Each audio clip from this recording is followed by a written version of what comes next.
Assalamualaikum warahmatullahi wabarakatuh. Perkenalkan, nama saya Nisa Deftendini dengan NIM L1A024014. Di sini saya akan mempresentasikan hasil ujian akhir semester mata kuliah Statistika Perikanan, yaitu tentang PCA. Pertama-tama itu kita ini dulu teman-teman, buka dulu soalnya, download dulu sebentar.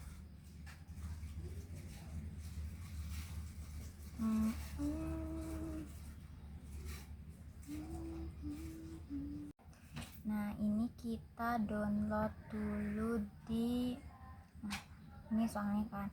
Ini tuh si data-datanya itu di copy, setelah itu pindahkan ke Excel. Ini kan udah, terus ini aja masuk ke aplikasinya. Nah, ini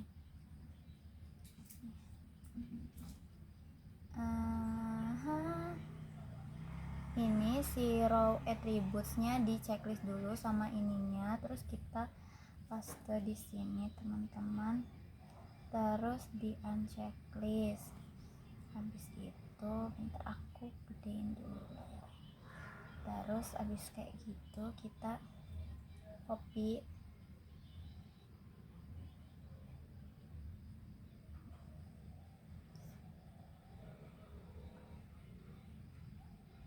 kan, ini udah di ini kan, select, terus multivariate ordination, terus ke ini PCA-nya, matriksnya ganti jadi correlation di compute. Setelah itu kita ke ini teman-teman, terus si row labelsnya checklist dan big plot. Nah, seperti ini. Kok gak bisa ya digedenya? Udahlah, yang penting kalian pokoknya itu seperti ini. Sebenarnya tadi tuh aku udah tag video, tapi pas lagi ngedit nih sekarang videonya hilang, jadi aku harus balikan lagi deh. Jadi untuk menjawab pertanyaan nomor 1 itu, biplot PCA memperhatikan vektor-vektor parameter kualitas air. Di sini kan ada nih vektor-vektor hijau ya teman-teman.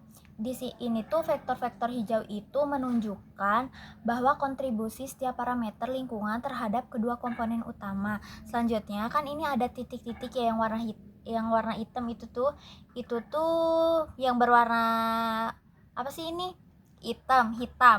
Nah, itu tuh menunjukkan stasiun-stasiunnya. Terus si panjang vektor ini menunjukkan kontribusi parameter air. Terus untuk menjawab pertanyaan selanjutnya, rekomendasi stasiun untuk dilakukannya pemijahan itu ada di 2 stasiun. Yang pertama itu stasiun 3 dan stasiun 4. Alasan memilih stasiun 3 karena stasiun 3 itu dekat dengan vektor ini teman-teman, ini kan dekat dengan vektor pH dan larva ikan. Ini nih, dan larva ikan.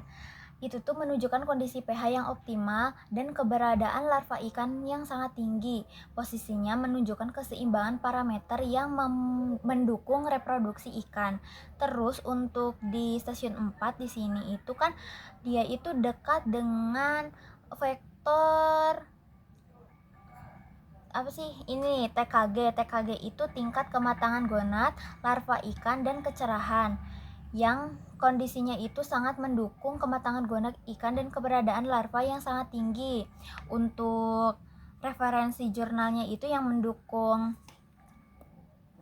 mendukung bahwa si stasiun 3 dan 4 untuk menjadikan daerah pemijahan itu karena menurut penelitian yang dilakukan Muslim et al. Dalam jurnal Acarocua volume 17 nomor 2 tahun 2019 dengan judul Pemijahan Ikan Betok dalam Kolam Terpal dengan Ketinggian Air Berbeda.